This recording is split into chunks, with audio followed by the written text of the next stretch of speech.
Don't forget, you can reach the latest episode of Potomac Watch anytime. Just ask your smart speaker, play the Opinion Potomac Watch podcast.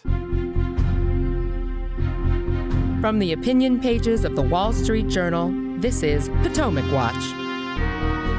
Welcome back.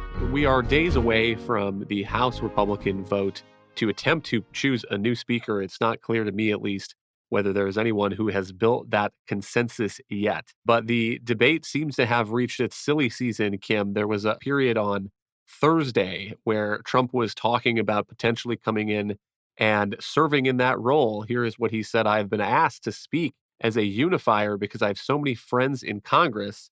If they don't get the vote, they have asked me if I would consider taking the speakership until they get somebody longer term because I am running for president." And that trial balloon didn't last all that long. On Friday, President Trump came out and endorsed Jim Jordan for the job, saying that he would be a great Speaker of the House. But Kim, what do you make of this idea, an outsider, maybe President Trump, coming in and leading House Republicans? It's a complicated question, Kyle, for a lot of reasons. I mean, first of all, just on the merits, we at the Wall Street Journal recently ran a piece asking the very basic question about whether or not you don't, in fact, need a House seat in order to be the Speaker. So if you look at the Constitution, Article 1 states that the House, quote, shall choose their Speaker and other offices. And because that clause doesn't expressly require that the Speaker must be a member, some people say, well, anyone could be a Speaker. But this article we ran noted that often history and constitutional structure could argue differently. The bigger point here is that is in so many things it feels like we're doing these days. It's an uncharted territory, and it's not necessarily certain that he could actually even take that job if he wanted it. Now, add to that the far more pressing problem, which is that there are House rules that essentially require, if a member is indicted or accused of engaging in a felony, indicted for a felony for which the sentence would be 2 or more years of imprisonment, then they must step aside from a leadership role. And so the idea that Donald Trump, who's now been indicted more than once on many, many charges that would certainly have more prison time than that, would seem to be that he would be immediately ineligible. I mean, this overall, though, does Donald Trump really want that job? No. I mean, I think it was an opportunity for Trump to say, look at me, everybody loves me. I could do anything I want. I could be Speaker. I could be president, depending on how I feel that day. But obviously, the reality of all of that is much more complicated. Let me take the second of those first. This is the GOP House Conference Rules of the 118th Congress, Rule 26. A member of Republican leadership shall step aside if indicted for a felony for which a sentence of 2 or more years imprisonment may be imposed.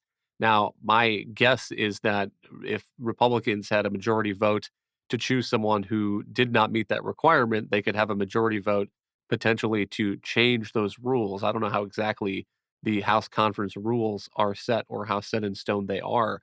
On the point about an outsider as Speaker, this is a kind of a fascinating one, I think, because Kim was relating the argument made in this op-ed that we ran.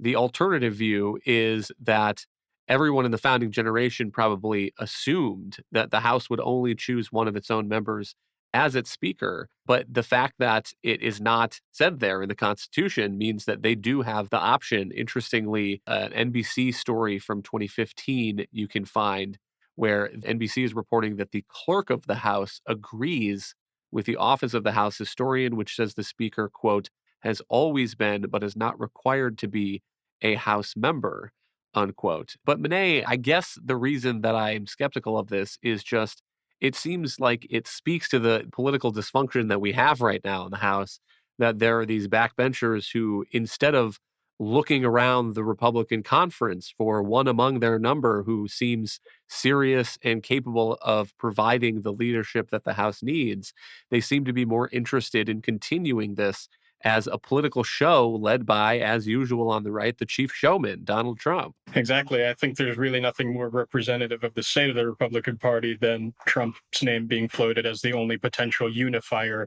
even for the House of Representatives, to which he's never belonged. And if you look at the two combatants on either side of the collapse of the previous speakership, Kevin McCarthy on one side and Matt Gaetz on another side, Trump is really the only unifying figure between those two. They both were very close to him. Matt Gaetz probably still is. And all of their differences were merely personal. But you could imagine that just about every faction in the House of Representatives today, many of them would not be enthusiastic about a Trump presidential candidacy. But I do think that in choosing a speaker, of course, they're going to have to try to look for someone who at least could create a temporary consensus, who has the respect of different wings within the party. And the two figures who have thrown their hats in the ring and seem to be real contenders, Steve Scalise and Jim Jordan, both have a certain amount of claim to be able to fill that role. And so I don't think anyone can predict what the outcome is going to be yet, or how many rounds of voting it will take to elect a speaker this time around. But that's the task that lies before House Republicans right now. Kim, the other balloon that seems to have popped almost immediately upon takeoff was this news on Friday that three of these potential speaker candidates, Steve Scalise, Jim Jordan, and Kevin Hern, had agreed to a joint interview on Monday with Brett Baer. And this would be sort of a speaker's forum.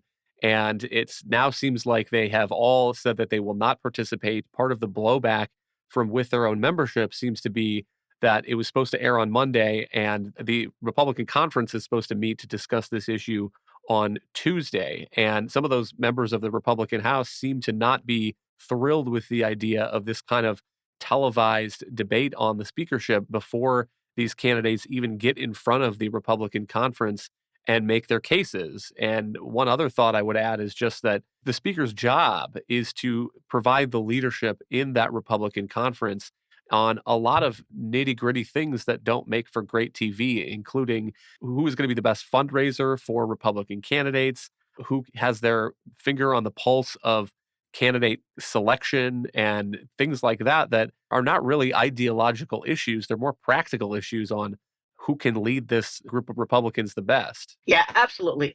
This was a terrible idea, and I'm really glad that it has popped. I mean, I don't blame Fox for asking. Of course, they would love to have and host something like this. But here's the reality.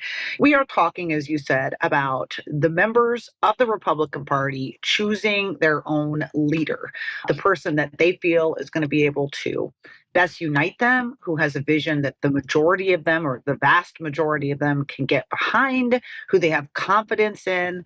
And this is why you're seeing such incredible, blowback. Well, lawmakers, most of them, I was reading a CNN story and they were off the record, but, people calling it insanity. People are annoyed. This would be a circus.